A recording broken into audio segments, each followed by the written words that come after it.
Kamustahin naman natin ang lagay ng ginang na nanganak sa gitna ng pagbaha kahapon at ang mga pasaherong sakay ng bus na tumirik sa malalim na baha.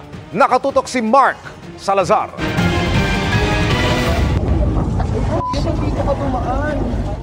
Kuha ang video na ito ng isa sa mga pasahero sa loob ng bus na sinuong ang malalim na baha at tumirik sa Araneta Avenue sa Barangay Tatalon sa Quezon City kahapon. Ay, usok na! Balik mo na, kuya! Umabot hanggang tuhod ang tubig sa loob ng bus. Nakalahati ang nalubog. Ayon sa isang pasahero, may ilan daw na nakalabas sa bintana ng bus at lumangoy paalis. Maya-maya may dumating na mga residente at tinulungan silang makalabas.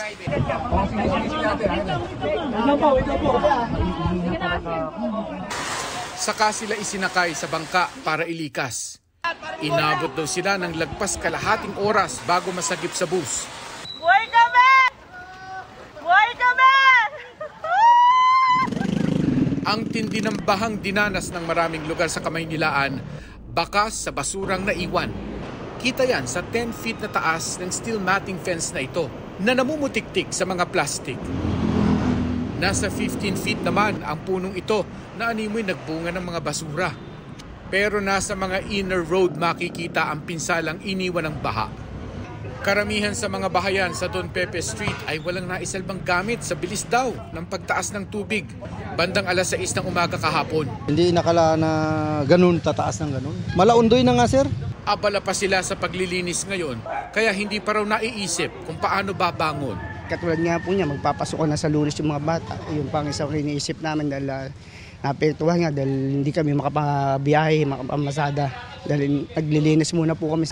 Motorsiklo ang pangunahing gamit sa hanap buhay ng mga taga Maria Clara at lahat sa kanila ay nalubog ng baha.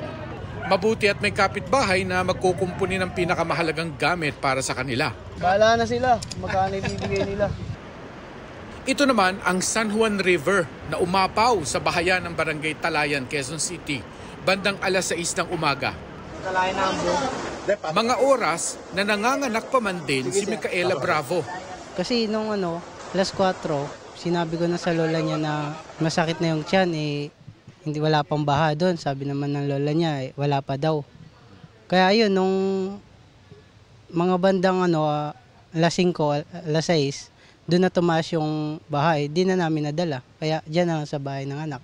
Maayos na ang lagay ni Micaela na nagpapagaling ngayon sa ospital kasama ang kanilang baby boy. Napapangalanan daw nilang David Esther.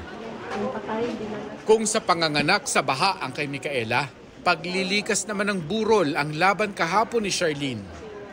Hindi rin nila inasahan ang mabilis na pagtaas ng tubig sa San Juan River. Wala pa pong baha, malapit nang pumunta, nilikas na po namin. Binuhat po, dinala po dun. Alas 4 po ng madaling araw. Para sa GMA Integrated News, Mark Salazar, nakatutok 24 oras.